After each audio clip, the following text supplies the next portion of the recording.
Good morning, boogie time here. Just showing you one of the wonderful little water sources in the desert we have. There's like an old foundation to I don't know, some kind of cabin or little hut. But yeah, lots of stuff like that. Weird little cistern, dirty little mud puddle water sources in the desert that are half dry. I remember that had a lot more water in it last time I was here. Pretty much I hiked this section in 2017 and last year, but in 2017 I remember every single water source so far in the desert had so much more water. So California's in trouble. Yeah, but there is still water on a positive note, so we're good. We are surviving out here. I am on my way into Paradise Valley Road, Paradise Valley Cafe, right below Idlewild. Camped at a little stream, stagnant stream last night.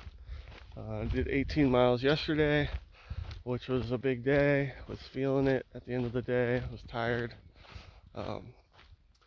But doing another like 17 or 18 today to get to Paradise Road. Then we're gonna hitch into Idlewild, take a zero, resupply, and then hitch back to Paradise, get a veggie burger, and then head all the way over the mountain from Paradise Road to Cabazon without leaving the trail. There's a bunch of ways to do San Jacinto. From Paradise, you can dip out halfway. There's like 3 routes that go into Idlewild. But this year, I think my strategy is to get over the whole mountain in one go with a light load. There's water up there, and we'll probably do the summit, which is just a short little couple miles off trail, which is totally worth it. If anyone's hiking San Jacinto on the PCT, highly recommend hitting the summit. There's a cool Boy Scout cabin built out of rocks, and a great view of San Gorgonio and Cabazon, and everything you can kind of see up north a bit. But yeah, so that's good. Feeling great. Definitely like a little sore, but no injuries or anything forming. My feet are doing great. I had one little blister from my shoes because I bought brand new shoes right before the trail and did not break them in at all. But yeah, I've seen a lot of horrible feet out there. People's feet are getting destroyed, mostly because they have the wrong shoes and they have too much weight on their backs, and they're doing too many miles in the beginning of the trail. We got to remember this is the most extreme thing we've ever done. The road crossing. Hello, road. Goodbye, road. Yeah, this is extreme, and if you haven't backpacked ever or hiked ever a lot, especially through the desert, this is a huge feat. This is a huge feat for experienced people, let alone unexperienced. My hat goes off to all the unexperienced people out here and who are learning along the way. It's very inspiring, but it's also, how do you do it? I don't think I could do it again. Even my first year out here, I did a lot of research, and I had a Z-Pax pack. I was fairly ready for it, mentally and with my gear and physically. But yeah, I've been seeing some people who are really struggling out here, and there's also been a lot of people dropping already. Today's day 9 for me, and I've heard of at least 6 or 7 people dropping that I've met, so there's probably another 6 or 7 at least that have dropped that I don't know, and probably a bunch more that have dropped ahead of me, because we're according to the guy in Julian at the store, there's like 4,000 people ahead of me. So I'd say at least a couple hundred have dropped out of that 4,000. You know, it's just simple math, simple statistics. But my heart goes out to them. They learned a lot, and they'll be back. More than likely, a lot of them will be back with a whole new perspective and approach, which is what I'm doing. Glad to be back on the trail. Happy to help people, but I gotta remember, if I give out too much information, it's kind of cheating for them. People need to live an adventure out here and risk it and learn and feel the reward of risking it and accomplishing something they were really afraid of. There's a lot of fear out here, and I totally have been in their shoes. I was afraid of the wilderness at one point in my younger years, and I've overcome so much because of this trail, and I want people to feel that same power and empowerment from the trail.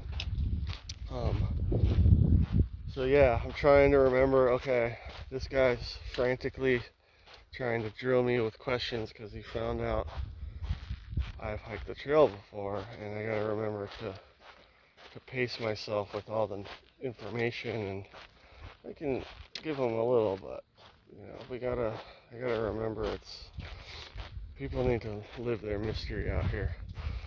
Which brings me to my tip of the day. Embrace the unknown. For all the hikers on through hiking, day hiking, any trail, any hike, any person, experienced or not, embrace the unknown. For me, I don't like looking at gut hooks. I don't have gut hooks, by the way. No gut hooks. I don't want to know what's up ahead.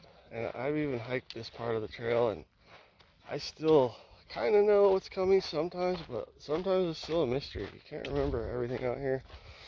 But embrace the unknown. Gut hooks, it has pictures of it. You can look at, like, okay, in 0.6 miles, there's a rock, and here's a picture of it.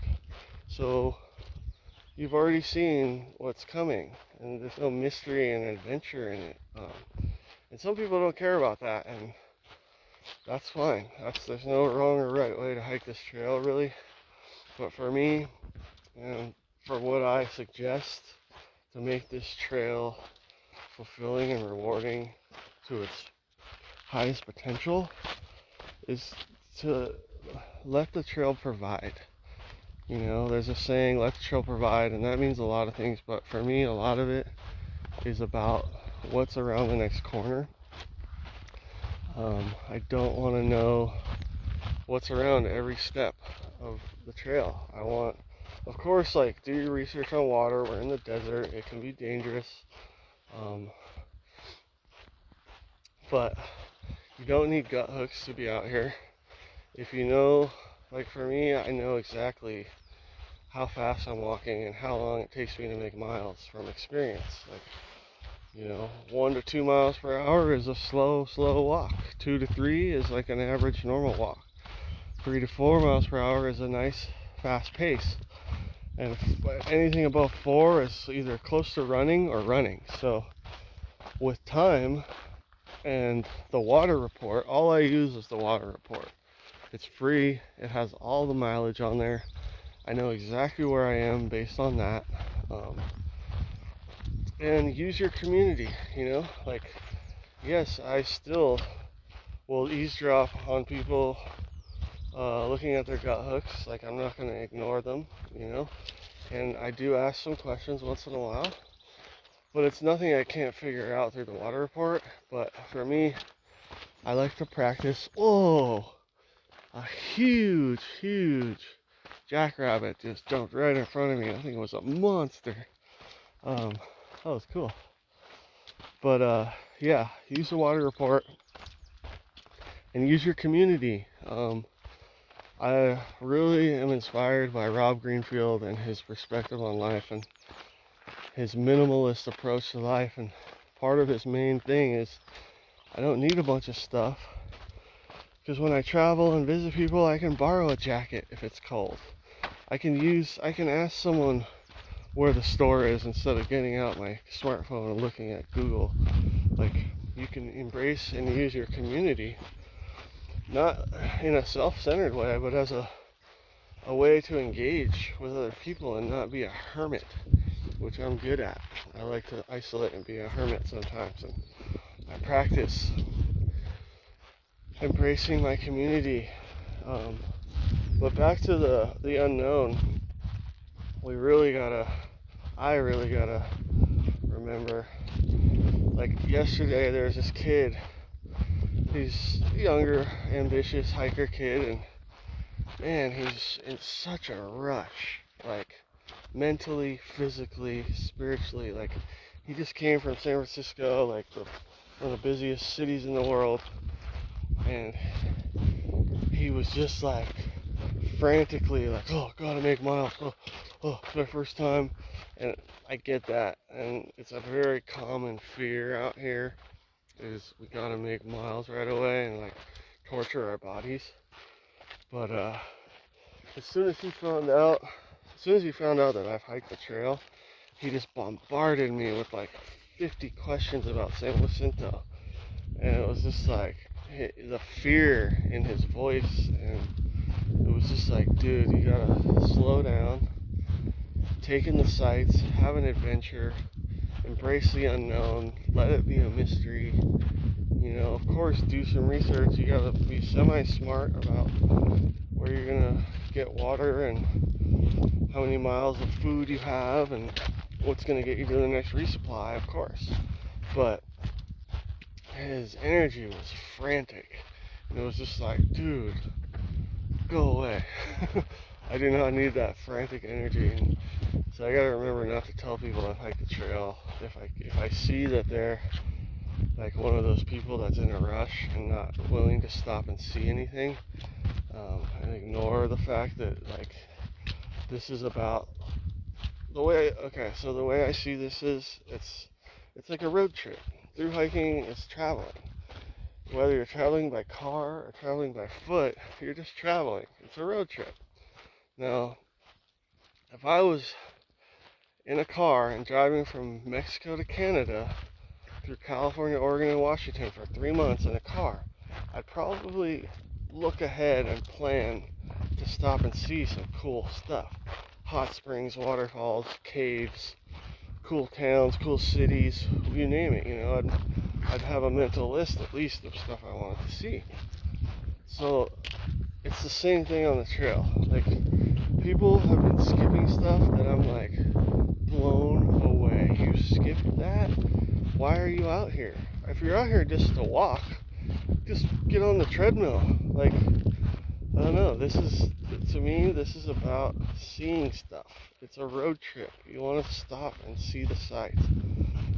And it's very, very common that people just don't, they see people hiking faster than them for like 2 seconds. Like, they're at camp and someone walks by them in the morning and passes them. And they immediately create this fear inside them that they gotta, like, oh, I gotta pack up quick and catch up to that guy and make miles and blah, blah, blah. It's like, dude, no, you don't. You need to, like, wait and do some stretching and do a meditation and make yourself really comfortable and then start hiking. Like, who cares about the other guy? Like, that other guy could get hurt in a week, or he's gonna take 4 days off in Oregon and you're gonna pass him anyway. Like, don't worry about other people. Embrace the unknown. Let your instincts guide you, and stay true to what your purpose is out here. You know, everyone has a reason for being out here. For me, it's to connect with nature, learn about plants, decompress, live frugally, live without money, you know, all the things nature-based, seeing the sights, soaking in every spring, connecting with people, learning, and living a natural, Homo sapien life. Like, through hiking is so good for you. Everyone needs to go hike more. It's part of our DNA. It's what we're bred to do. And I gotta remember that even this, what I'm saying, is my perspective, and a lot of people may disagree with what I'm saying, and that's fair. I don't deny that. But for me, I love to embrace the unknown and keep it as an adventure, man. This is an adventure and should be a mystery, and you should risk it. Calculated risk. Work your way up to hiking without water, you know? Hike a mile without water, hike 3 miles without water. Embrace the unknown, learn about your body, figure it out. You'll feel so much more rewarded and accomplished if you figure it out on your own. If I tell you all the secrets along the trail and spoil everything, you're not going to feel as rewarded as if you did it on your own and went through the fear, because it's about fear out here for everyone. Fear is huge. People are so afraid and worried, worry warts. And I get it, and I want to help, but it's also good for you to not get too much help. You know, if I just spoil the trail along the way, I'm enabling you to never really figure it out on your own. So, tip of the day, embrace the unknown. I'm gonna go now at 17 minutes. Holy crap, I've been ranting, but I had to get that off my chest. People have been really scaring me. So thank you for watching. If you watch this whole thing, like and subscribe, comment, turn on notifications, help me quit the movie industry, see if we can get this channel up. And I have big plans to create a nonprofit and to help others engage through my channel to help them get rid of their corporate 9-to-5s. Nothing I'm doing is selfless. My intentions are to help others through whatever I'm doing, and I appreciate the support, even if it's virtual. I love you all. I'm hiking up a steep hill, so I'm gonna go. But thank you. Have a great day. Love you all. Boogie time out.